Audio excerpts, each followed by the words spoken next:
Piedad de mí, Señor, en tu bondad, por tu gran corazón, borra mis faltas, que mi alma quede limpia de malicia, purifícame tú de todo pecado. En el nombre del Padre, del Hijo y del Espíritu Santo. Amén. Es un gusto y una alegría estar nuevamente con ustedes en otra serie de su programa Creciendo en el Espíritu. Nuestra vida espiritual se fortalece en la medida que vamos creando ese espacio para Dios y con Dios, tanto en la oración, esa oración reposada, esa oración silenciosa también, y también en la lectura atenta de la palabra de Dios como una fuente de espiritualidad, y asimismo en el fortalecimiento de las virtudes, la fe, la esperanza, la caridad, la prudencia, la templanza, la justicia y la fortaleza, virtudes cardinales y también las virtudes teologales.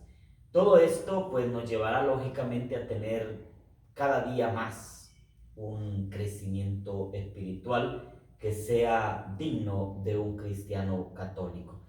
En este día quiero darle gracias a Dios por el don de la vida, gracias a Dios por la vida de cada una y cada uno de ustedes, de los que nos siguen a través de las redes sociales y de este canal, de las personas que colaboran y que generosamente van evangelizando a nuestro pueblo, a nuestra sociedad con su testimonio de vida y también con todas sus actividades, tanto en la vida material como en la vida espiritual. Darle gracias a Dios por ustedes, por nuestra familia, por los bienes, incluso por aquellas cosas negativas que de alguna manera pueden ayudarnos para sacar de ellas algo positivo y lecciones para nuestra vida.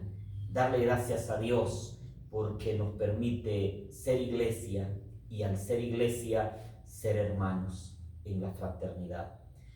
Poner en las manos del Señor la vida de todos los que sufren, especialmente de los enfermos, de los que han sido pues víctimas de esta pandemia y de esta realidad difícil que viven hoy nuestros hermanos migrantes en los Estados Unidos, tanto fruto de la pandemia como fruto de la descomposición social que ahora vive este país. Que sea el Señor quien les cuide, les proteja y sobre todo que se respete la dignidad de las personas, de los más pobres, de los ahorillados, de los desplazados y de aquellos que necesitan siempre que se les haga justicia.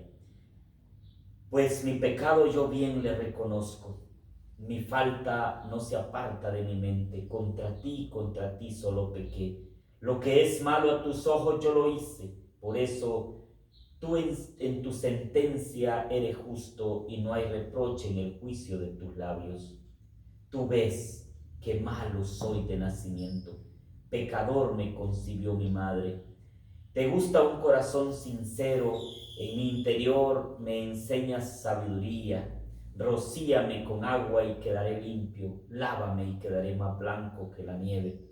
Hazme oír el gozo y la alegría, que se alegren los huesos quebrantados. Aparta de mi pecado tu vista, borra en mí toda culpa. Crea en mí, oh Dios, un corazón puro, renuévame con espíritu firme. No me rechaces lejos de tu rostro, ni quites de mí tu Santo Espíritu. Devuélveme la alegría de la salvación, afiánzame con espíritu y alma generosa, para indicar a los malvados el camino y que vuelvan a ti los descarriados. De la muerte presérvame, Señor, para que mi lengua cante tu justicia. Abre mis labios y mi boca cantará tus alabanzas. Gloria al Padre, al Hijo y al Espíritu Santo. Amén.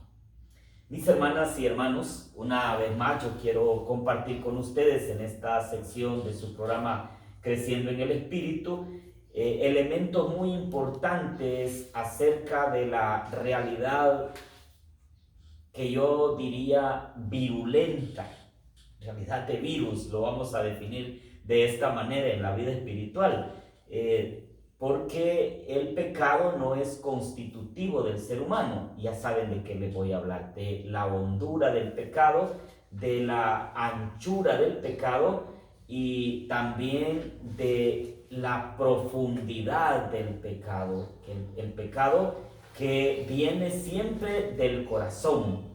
El pecado personal o el pecado social, llámese como se llame, viene siempre del corazón del hombre, porque es ahí donde anida esa realidad de buena o de mala intención. Entonces, en primer lugar, como dice el Salmo 50 y el Evangelio Marcos 7, 14, 23, pues nosotros reconocemos, hacemos un reconocimiento del pecado y nos damos cuenta que el pecado no viene de afuera, sino que brota del corazón de nosotros los humanos, del corazón del hombre. No hay que disculparse, mis pecados han brotado de mi corazón y de mi libertad. A una persona arrepentida y humillada, el Señor nunca la desprecia, lo que hemos orado en el Salmo 51. Un corazón quebrantado y humillado, tú no lo desprecias. Los pecadores, bueno, hay diferentes tipos de pecadores, como también hay diferentes clases de pecado. Los que se engañan a sí mismos creyendo que no tienen pecados y desprecian a los demás. Y los que humildemente reconocen sus pecados y reciben el perdón de Dios. Hay dos tipos de pecadores y lo expresa esa página maravillosa del Evangelio según San Lucas, cuando Lucas 18, 9, 14, dos hombres subieron al templo a orar. Uno era fariseo, el otro era publicano. Los que se engañan a sí mismos creyendo que no tienen pecados. Señor, yo ayuno 2 veces por semana, pago todos los diezmos, yo soy una persona buena. Yo no soy como ese que está allí y que no es digno de estar aquí en el templo. Quizá puede ser que en nuestra condición de cristianos muchas veces también le pongamos un rótulo o una etiqueta a las personas en su pecho diciendo ese o esa fulano de tal no debe ir a la iglesia o no debe estar en medio de nosotros, e incluso hay personas que se atreven a decirle directamente, mire usted, a usted de nada le sirve que vaya a la iglesia, ¿y usted por qué va a estar en la iglesia? Imagínese en el pecado en que se encuentra. Muchas veces nosotros mismos deterioramos la vida, tanto física, humana, material o espiritual de una persona con nuestras actitudes o nuestras conductas, creyéndonos los puros o los santos, mientras estamos a veces juzgando a los demás. Yo no soy como aquel. Mientras que el humilde reconoce su pecado y recibe el perdón de Dios. Señor, yo soy un pecador. Y dice, aquel hombre bajó justificado a su casa. Entonces, el Salmo 51 nos dice claramente eso. Contra ti solo pequeo, lávame y quedaré más limpio que la nieve. Pecador me concibió mi madre, crea en mí un corazón nuevo. Es una oración de agradecimiento a Dios en una situación de pecado que he reconocido, pero también no solamente la realidad del pecado, sino que se reconoce la misericordia de Dios. Ponerme delante de Dios como lo que soy. Es en esa composición de un lugar adecuado para yo tener esos elementos esenciales que me van a ayudar a tener una reconciliación con Dios. Especialmente la iglesia nos propone para hacer una buena reconciliación unos 5 pasos que bien pudiesen servir para una meditación de nosotros. El examen de conciencia, nosotros revisamos nuestra vida interior, revisamos como en una lista de faltas o de pecado, qué hemos hecho mal y de qué y por qué lo hemos hecho mal. Hacemos un examen de nuestra conciencia. Ese examen de conciencia lógicamente nos llevará a tener el dolor de alma, el dolor de alma, de haberle fallado a un Dios tan bueno. Señor, tú eres bondad, tú eres misericordia, tú eres todo para mí, pero yo te fallé. Y me duele en mi corazón haberte fallado. Me duele haber equivocado el sendero o el camino que tú me marcaste y haber caído en esta realidad o situación de pecado. No es cosa del otro mundo. Todos sabemos, como les digo, no es un constitutivo del ser humano el pecado. Sin embargo, es como un virus que está allí y que el ser humano pues es el que lo desarrolla en su propio interior. Entonces, ese dolor del pecado me llevará como una persona sensata, prudente, sabia, a hacerme un propósito. Debemos hacernos propósitos en nuestra vida. A mí me gusta mucho la realidad del enfermo alcohólico en los programas de Alcohólicos Anónimos. Cuando ellos suben a la tribuna, dicen: por estas 24 horas, gracias a un ser superior, que en mi caso personal es Dios, no he ingerido una gota de alcohol y sigo en este propósito por 24 horas. Ellos hacen un propósito. Entonces, en la iglesia se nos dice que tenemos que hacer un propósito de la enmienda. Y eso significa que el pecado ha hecho tanto daño en mí que debo hacer el propósito de limpiar mi vida. Límpiame, purifícame, lávame y quedaré más blanco que la nieve. Es una realidad que yo la tengo que trabajar en mi vida y tengo que ir necesariamente mediante ese propósito erradicando ese pecado de mi vida, o sea, arrancando de raíz esa condición que me está llevando a fallarle a Dios. Y cuando digo arrancando de raíz es porque la hondura del pecado, o sea, lo hondo del pecado, también lo ancho del pecado y lo largo de ese pecado ha afectado no solamente mi vida, sino también mis relaciones de amistad con las otras personas. Entonces, por eso, cuando yo voy a arrancarlo de lo hondo, a sacarlo de lo ancho o a retirarlo de lo largo de mi vida, ese pecado ya no va a ser parte constitutiva de mi vida. Es sacarlo de raíz, arrancarlo de raíz. Pero yo les pongo el ejemplo: usted tiene su casa y ahora en tiempo de lluvia en su casa hay una gotera, porque muchos hacen eso, dicen: no, ya me confesé, y otros de otras denominaciones dicen: no, yo directamente con Dios lo hago. Pero en la iglesia católica muchos no tienen la gracia de acercarse al sacramento de la reconciliación, o sencillamente dicen: no, ya estuvo, ya lo hice, ya me reconcilié y Dios es misericordioso, y mire que a los días volví a caer en el pecado, pero yo sé que Dios es misericordioso, y a los días vuelve nuevamente con la misma palabra de que Dios es misericordioso. Lógico, todos sabemos que Dios es misericordioso y que Dios nunca se va a cansar de perdonar, aunque nosotros un día nos cansemos de pecar. Eso es así, pero debe haber un cambio en nuestra vida, debe haber una toma de decisión muy seria, que eso sería el propósito de enmienda. Y debe ser lo que yo les decía: llueve bastante, pero usted dice: ay, si ahí cae una gotera, pero al pasar la lluvia, bueno, le puse una panita para que no caiga al piso. Si no le puse nada, pues al pasar la lluvia limpio el piso, se seca el piso, ya no hay lluvia, ya no hay gotera. Pero al siguiente día volvió a llover y volvió a caer la gotera al mismo piso y usted tiene que volver a limpiarla. Entonces, ¿qué es lo mejor? Que usted suba al techo, arregle la teja que se deslizó o la lámina que se zafó, y entonces arregla la gotera y ya no va a caer más, su piso ya no se va a mojar. Entonces, cuando nosotros vamos a la raíz del pecado, cuando vamos a la raíz del problema que hemos estado viviendo o del conflicto que hemos estado pasando a consecuencia del pecado, entonces vamos a sanar el corazón, porque eso es lo que el Señor hace en la vida de nosotros a través del sacramento de la reconciliación o a través de la dirección espiritual que muchas personas buscan dentro de la Madre Iglesia.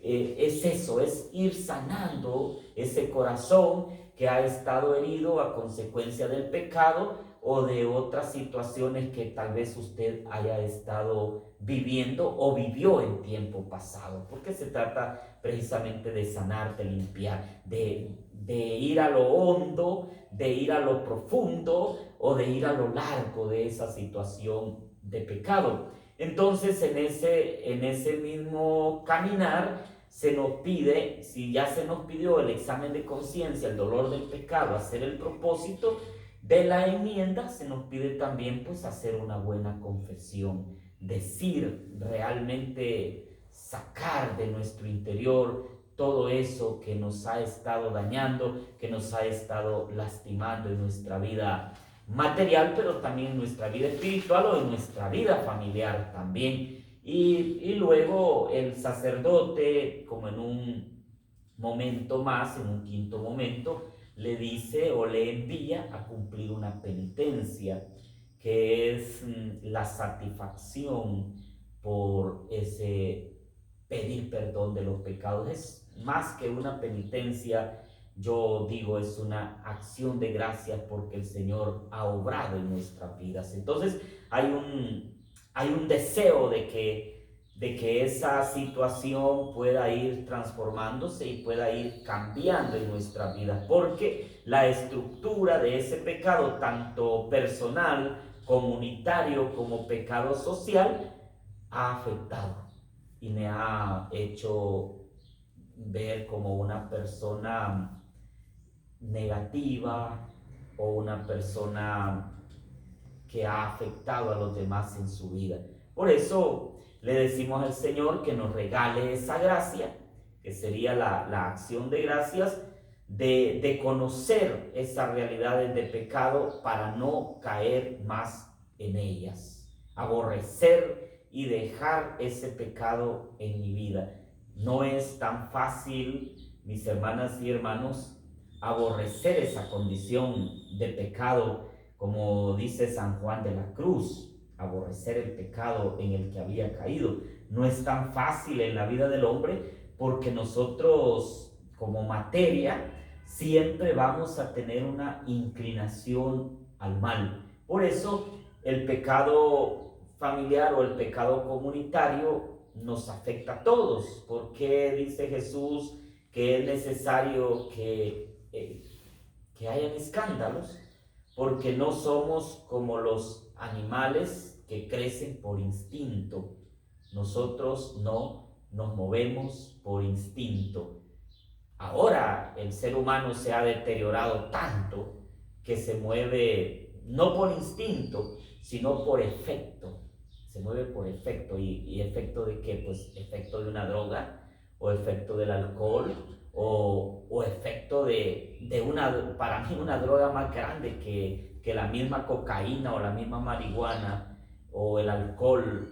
Una droga más grande que entorpece la mente del hombre es ese egoísmo que lo vuelve fiera, ese egoísmo que lleva dentro y que sin duda alguna se relaciona, y en otra ocasión lo vamos a ver, en esos pecados de la soberbia, los pecados capitales, la lujuria, la gula, la avaricia, la envidia y la ira. La ira es un pecado capital, la ira es un demonio en la vida del hombre, luego también la pereza. Entonces, ¿por qué no nos movemos por instinto, nos movemos por razón? Y en esa razón somos seres inteligentes y somos seres con un principio de los más bonitos que podemos ver en la vida del ser humano, el principio de la libertad. Esa liberalidad o esa libertad de la que nosotros gozamos, un regalo grande de Dios para nuestras vidas. Yo no llevo cuenta de tus delitos, dice el Señor. Y el salmista responde: Señor, si llevaras cuenta de los delitos, ¿quién podrá resistir? Pero de ti procede el perdón.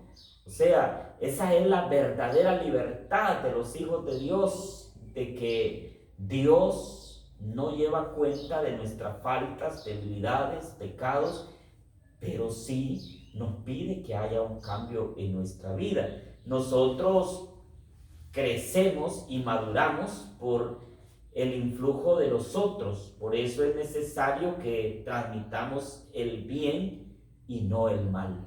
Entonces, el crecimiento espiritual se dará en la medida que nosotros podemos crecer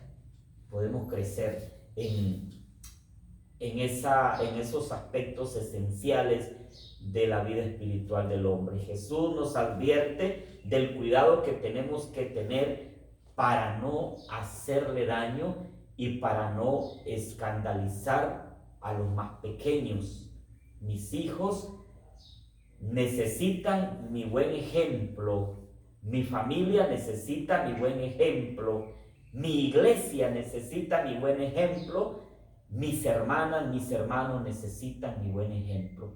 Esa debería ser la actitud de un esposo, de una esposa. Esa debería ser la actitud de un agente de pastoral, de un sacerdote, de cada uno de nosotros.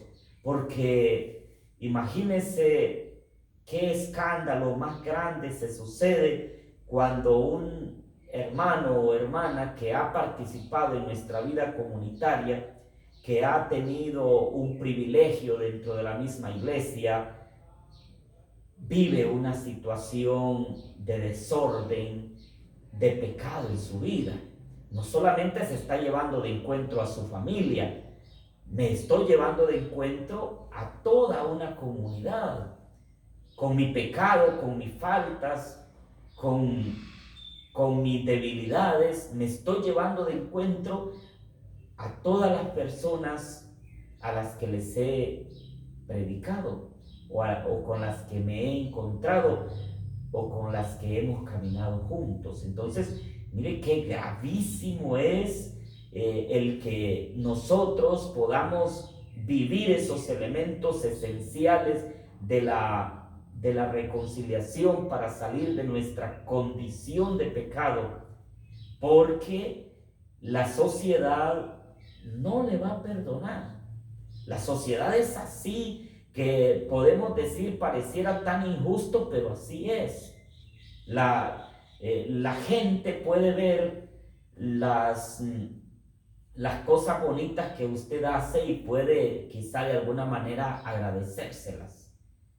Pero mucha gente, con un solo error que usted cometa o que yo cometa, tengo para que me estigmaticen de una vida y que me aparten o se vuelvan indiferentes ante mí. Como decía el filósofo, una de las cosas que más daña o más lastima el corazón de una persona es verse castigada por el látigo del desprecio. Entonces, el pecado puede llevar incluso a que nos ganemos la indiferencia y nos ganemos el desprecio de los demás. Y pues pudiéramos decirlo desde el punto de vista humano, pero imagínense desde el punto de vista espiritual, porque el pecado es la ruptura de la relación con Dios, que me ha creado de manera libre y que me ha hecho hijo suyo. La ruptura de la relación con mis hermanos cuando yo he fallado ante ellos, y la ruptura de mí mismo como verdaderamente hijo de Dios.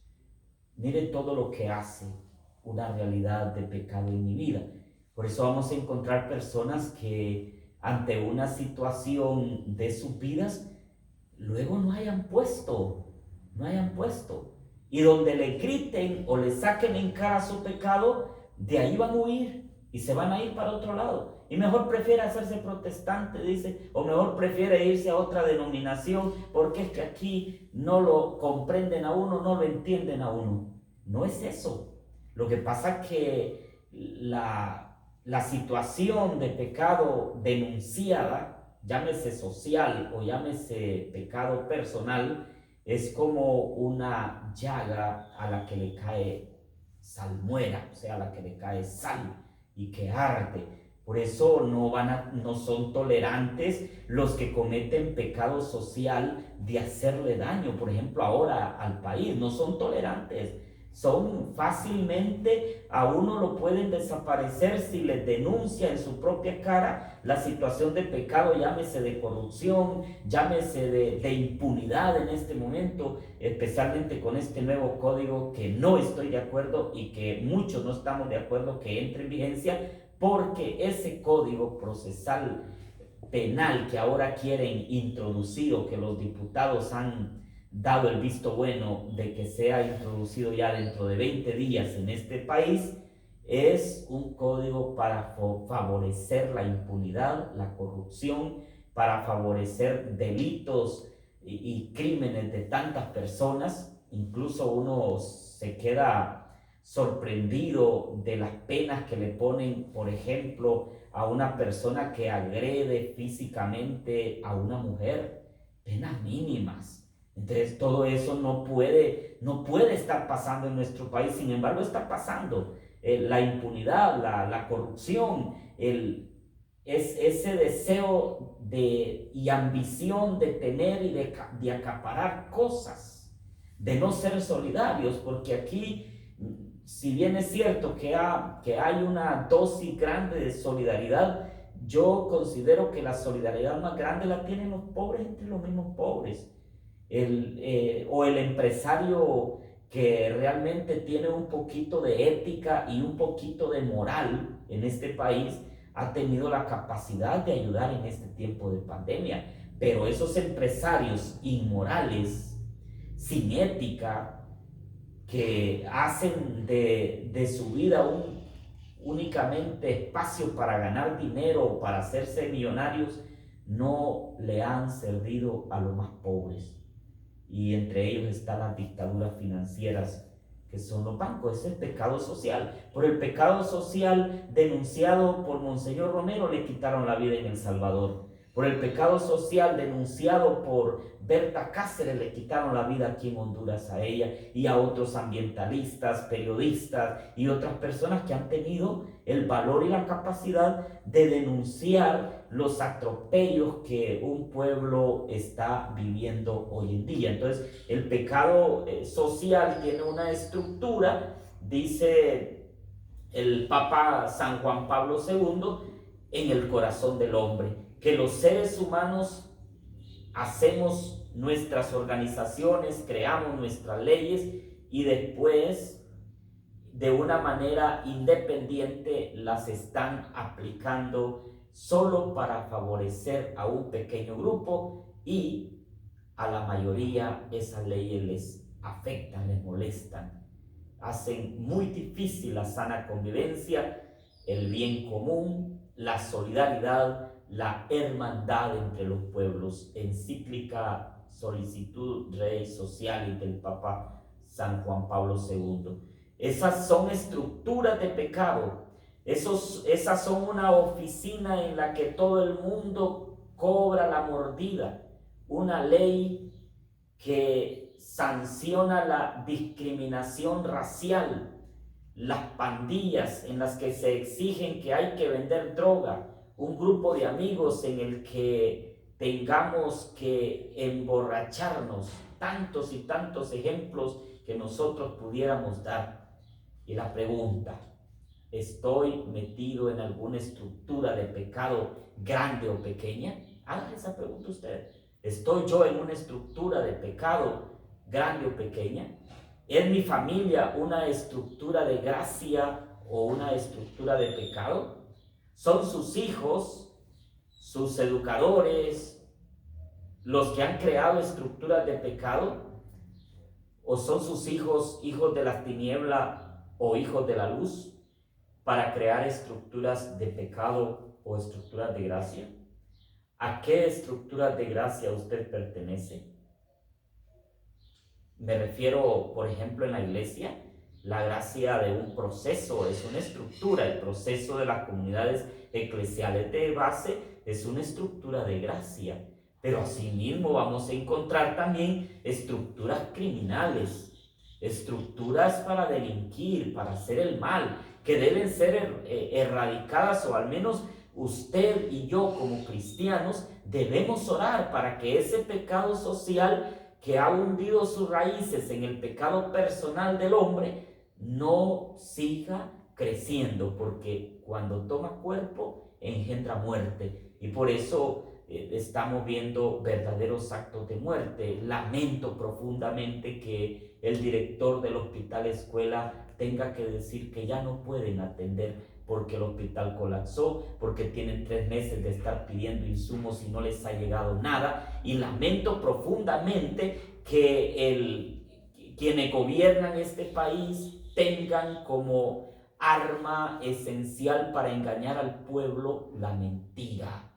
La mentira siempre será del demonio. El padre y príncipe de la mentira es el demonio, y todo el que miente es hijo del demonio. Entonces, ¿por qué vamos a seguir nosotros viendo y viviendo más mentiras en nuestro país? Ha llegado el tiempo y la hora de que comencemos a decir la verdad, porque solo la verdad nos hará libres. Que el Señor nos bendiga, nos acompañe y nos fortalezca siempre. Amén. Feliz día.